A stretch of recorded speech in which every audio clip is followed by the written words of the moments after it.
So I'm getting rid of this. I'm getting rid of my Sony a7C and I'm getting rid of my Sony FX30 to pick up the Panasonic S9, or at least that's what I was considering. Now, of course, you've probably seen your YouTube feed flooded with information about the Panasonic S9, which is probably the hottest new camera of 2024. And if you're like me, you might be considering getting that camera. And even though I've built my whole entire channel off of a Sony FX30 and a Sony a7C, there's something special about the Panasonic S9, or at least that's what they're telling us. Now, me personally, I've worked in marketing for 10 years and have a media studies degree, so I can see through the BS. And I'll tell you right now, there's some major bullshit going on when it comes to the Panasonic S9, what these YouTube influencers are saying, and there's some major red flags when it comes to the marketing. Figured I'd make this video so we can enlighten a few of you. So we're gonna answer some questions. What makes the Panasonic S9 so special? What are some pros and cons? Who is this camera for? And should you sell all your Sony equipment or whatever camera manufacturer you have to get this new camera? Also, I'm going to do all the heavy lifting for you. If you are interested in getting the Panasonic S9, there'll be links in the descriptions below so you know exactly what lens combination I would use with the Panasonic S9 for the best results. So yeah, let's get into it. First things first. Now there's three factors that make the Panasonic S9 so special. The first thing is going to be full frame compact. Now I know that sounds like two different things. It's one thing. Right now in the market, we have a couple offerings for full frame compact cameras. The Sony a7C, the Sony ZV-E1, the Sony a7C II, and that's about it. Because when it comes to cameras, you want to have something lightweight, portable, easy to use, something you can slip into your pocket, and that's what Panasonic has technically made. Yes, you have to add a lens to it, but I'm talking about the body. The body is the slimmest full frame compact camera available on the market, which means you're more likely to take it with you, which means you're more likely to use it. And on top of that, they put a full frame sensor in there, which means that you're getting the highest image quality. So whether you're vlogging, shooting gym content, traveling, this is really a great option. So the next thing that makes the Panasonic S9 unique is going to be its open gate capability. Now, this is the differentiating factor between those other compact full frame cameras like the Sony a7C, like the ZV-E1. I feel like I'm missing one. Am I missing one? But the fact is that the S9 can do open gate. Now, if you don't know what open gate means, essentially your camera records in a 9:16 aspect ratio, which means it's like a rectangle. But the truth is that there's more information on the top and the bottom of your screen. So being able to shoot an open gate allows you to open up that frame and get more information on the top and the bottom. Now, why is that important? Well, it's because it lets you reframe your content for other use. I'm talking about social media, Instagram, TikTok, YouTube Reels, or anything for that matter. Being able to recompose your video after the fact in post is an awesome feature. And open gate is the future of recording. It's crazy to me that more manufacturers don't offer open gate on their full frame sensors. At the time of this recording, it's only the Panasonic S5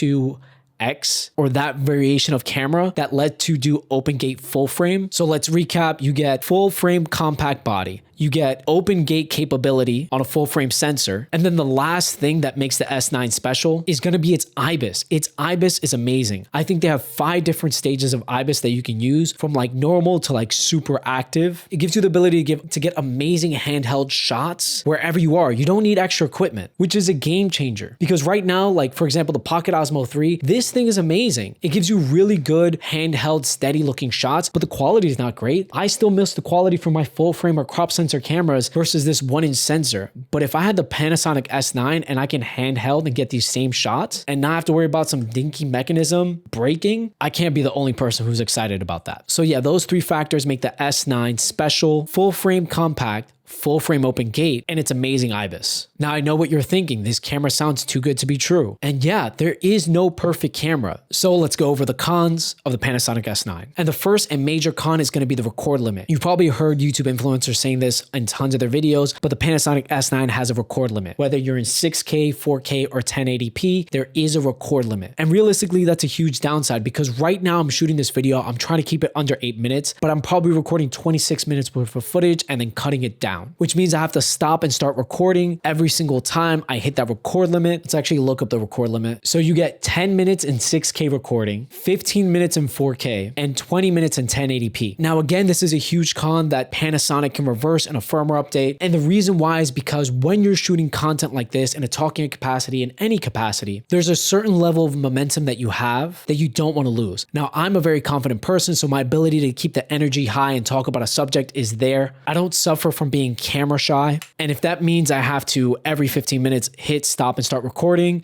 it's not the end of the world. The next con you should consider is that there's no headphone jack, which means you can't monitor your audio. Anybody who's a serious content creator is syncing their audio in post. Right now, I'm syncing the audio in post. I have an expensive audio recorder that records in 32-bit. I've got an expensive microphone to isolate my voice, and I'm not monitoring audio on my camera. I don't care. I'll show you what the audio on the camera sounds like. It probably sounds atrocious because I'm in New York City in an apartment full of hard surfaces and concrete walls. I don't need to monitor my audio out of the camera because it doesn't matter. I'm recording externally via 32-bit flow and I'm seeking in post, which honestly I thought would be annoying when I first started YouTube, but it's just a couple clicks. That being said, when I do use my camera to shoot short form content outside, I'm using something like the DJI Mic 2, which can do an internal recording backup of 32-bit audio flow. So I'm not worried about that either, especially if I'm sitting down to do a serious talking portion. So it's not the end of the world. That being said, there is one serious con, which I think is really dumb of Panasonic, but they didn't put a hot shoe on this camera. They put a cold shoe on the camera, which effectively means that this camera is not for photographers. You can't put a flash on there and have it sync TTL. And that is a huge con because using a flash in photography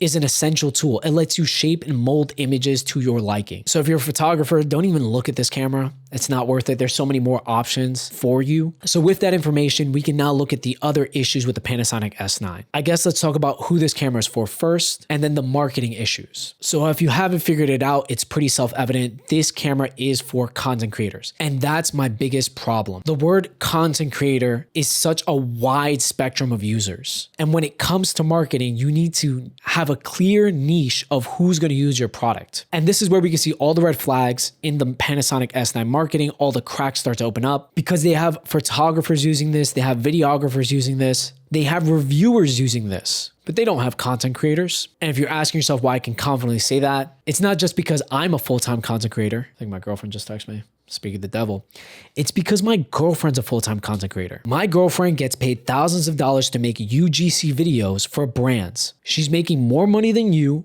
content creating. She's making more money than me content creating, and she would never look twice at a Panasonic S9. She doesn't care about open gate. She doesn't care that it comes in red, blue, and green. She doesn't care that it's full frame, and she is a content creator. Now, again, she's not the only content creator in the world, but I'm giving you a real world example. Even if you consider it anecdotal, the fact is that companies are paying for this content, and you want to know what camera she uses? It's her iPhone. Her iPhone is the only camera she needs, and it's not even the iPhone 15. It's not going to be the iPhone 16. It's an iPhone 13. And it's because these content creators that they're trying to sell this camera to favor one thing, and it's convenience. The ability for my girlfriend to shoot a high quality video on her iPhone, throw it into CapCut, and then send it to a client via Dropbox, that accessibility is super important for her career and for her success. There's no way in hell she's going to get a Panasonic S9, learn how to edit on Adobe Premiere, deal with 6K open gate files, spend hundreds of dollars on SSDs and portable storage to have a bigger file size, marginally better quality. It's a headache.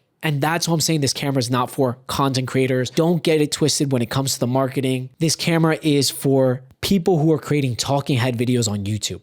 That is the future. Brands don't want to say it because it's such a small niche. They can't make millions of dollars. If they said this is only for YouTube creators, they have to say it's for everybody. But the problem is that it's not for everybody. Not everybody can be Apple. This already has an amazing camera. It already plays all your music. You can play games on here. You can talk to all your friends. Everybody wants one of these in their pockets. This is a billion-dollar product. Apple's ecosystem. It's convenience. It's AirDrop. Everything. It's apps. Panasonic cannot fake that with the S9. And that's where the cracks appear in their marketing, especially if you start to consider how they're trying to push LUTs, how they're trying to push the sharing ability via a new app. Again, all admirable things, but I'm here as a marketing major, as a media studies person to break this information down for you. I hope it enlightens you and makes you make an informed buying decision. That being said, none of this matters if you're not buying the camera, if you're not interested in the camera, or if you're not its real target demographic. Me personally, like I said, I have my Sony a7C here, my Sony FX30 here. I've got a Sony RX100 VA.